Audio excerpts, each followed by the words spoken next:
14 ans, j'ai abordé ce métier entre guillemets avec un monsieur qui était qui touchait à tout, qui faisait un peu de tout. Il m'a donné un peu cette envie, autant de monter à cheval que de ferrer les chevaux. Enfin, je lui dois ça, quoi. Ouais, vraiment. Après, j'ai commencé mon apprentissage dans la région de la Côte, chez un monsieur qui s'appelait monsieur Ozer. Et puis cet apprentissage a duré 4 ans.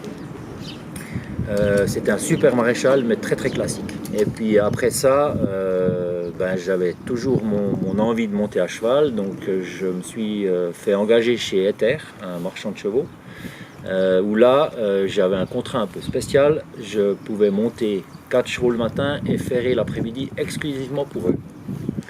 Et ça a été la meilleure opportunité de mon début de carrière, parce que pendant ces 3 années chez Ether, j'ai eu la chance de rencontrer un autre maréchal, monsieur Verly, chez qui monsieur Ether amenait 2 ou 3 chevaux vraiment compliqués. Ce monsieur m'a ouvert les yeux sur beaucoup de choses.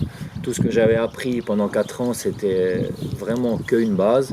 Et c'est là où je me suis rendu compte que dans un métier comme ça, ou comme dans beaucoup d'autres, mais on apprend tous les jours. Et là a débuté vraiment un tournant dans ma vie. L'approche de mon métier a été tout différente.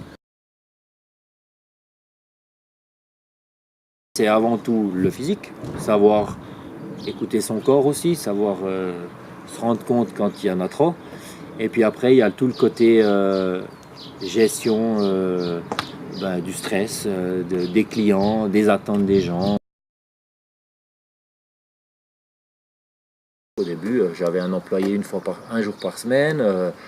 C'était un peu dur, mais je dois dire qu'après 6 mois, j'avais déjà une clientèle bien là. Assez rapidement, j'ai eu la chance de pouvoir ferrer un cheval à Steve Gerda, Jaliska, qui était exceptionnel mais particulière. Et puis tout ça s'est passé juste avant Genève. Et puis quelques mois après, elle a gagné Genève. Donc c'est vrai que ça a été un bon tremplin. Ah, ça m'émeut un peu. Ça a été un bon tremplin parce que ça m'a tout de suite donné une carte de visite, une publicité. Depuis 2 ans, je suis uniquement à la maison. Avec une toute petite exception, c'est un jour tous les 5 semaines chez Steve Gerda. Là, j'ai du plaisir à aller et j'ai voulu garder Steve aussi par amitié parce que c'est quelqu'un que j'aime beaucoup. Donc c'est mon seul client à l'extérieur. En plus du travail, du ferrage, des chevaux difficiles, tout ça, je me suis rendu compte que ce que j'aimais beaucoup faire, c'était transmettre. On a commencé avec un, Mathias Burkhalter. On a continué par un deuxième, monsieur Yvain Bachmann de la Chaux-de-Fonds. Après, mon apprenti de l'époque s'est mis à son compte, donc c'était la 3e équipe, Michael Bingli.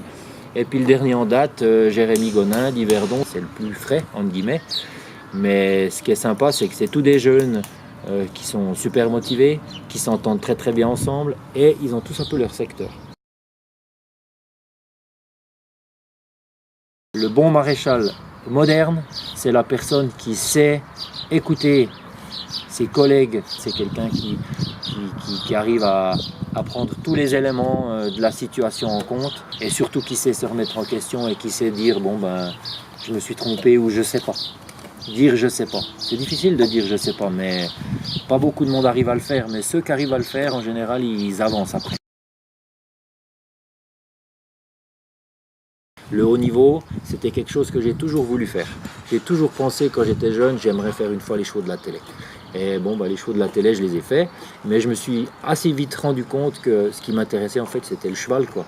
Les chevaux de sport, les chevaux, tout ça, c'est super parce qu'on les voit le dimanche à la télé, on est un petit peu fiers de ça et on se dit, on participe à tout ça.